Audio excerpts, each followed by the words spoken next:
I just got an email about plagiarism, and a student had, had got very upset with the idea that maybe they plagiarized. And I think it's very important to do a video on this because I have another video called plagiarism, paraphrase, what I call proper APA, paraphrasing, and plagiarism.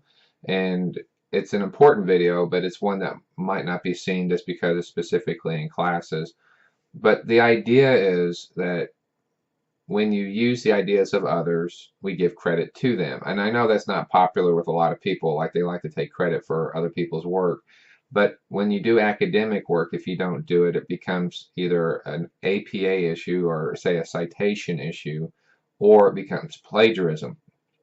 And there's two types. And this is where students sometimes get wrapped up, is that you can actually plagiarize and not mean to. It's kind of like other things in life. You may not mean to hurt someone or cause an accident, but just because you call it an accident doesn't mean the consequences are not real or there will not be a punishment for it. And sometimes people get confused about that. Well, I was just driving and texting and I had an accident. Well, that's fine if that makes you feel better, but that person's still hurt or dead, and there's a lot of accidents and there's results and consequences. There's just consequences. We have a young lady who's 18 in my community. She was texting and driving with maybe a fogged window, and she killed somebody at an intersection. She ran a red light. Well, she's going to say it's an accident. That's fine. Maybe it was, but there comes a point where there's consequences. So even accidents have results. So when we get to plagiarism, that's where people get, like I said, wrapped around the axle. We have things called paraphrasing, which is just what I call fast track to plagiarism. You're taking an idea from someone and using enough of it to be similar, like words, so then it starts looking like plagiarism. So plagiarism to me may be a lower standard or a higher standard, and that's where you get in trouble with paraphrasing.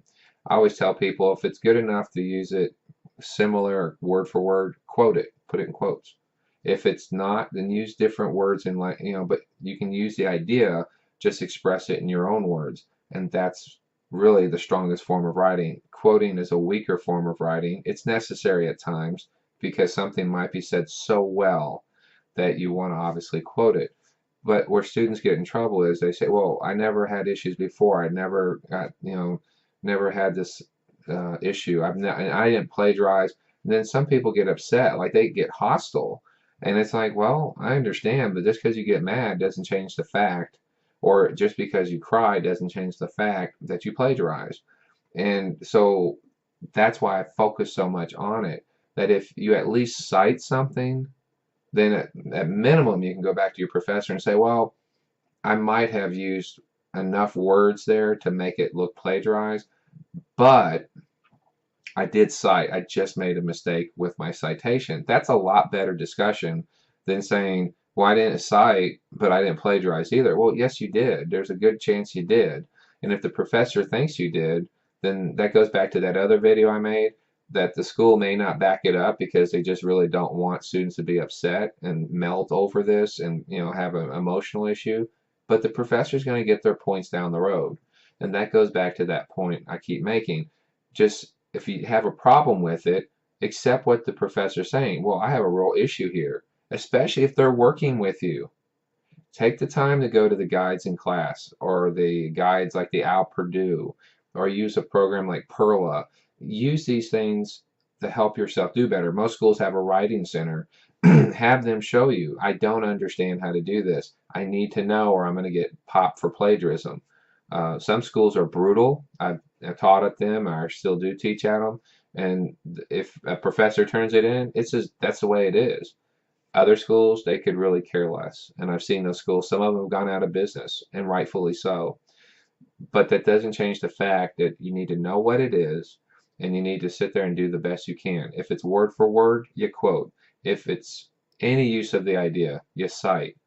And then after you cite or quote, which are things that you document, then you reference them at the end. Two things you always do: cite first at the point of use, shows the person where you used it; reference shows the person how to find it and the quality of the source. And then after you cite, you develop your writing more, show more of your analysis. So that's just a quick thing about proper APA paraphrasing and plagiarism. I thank you for the topic, and good luck.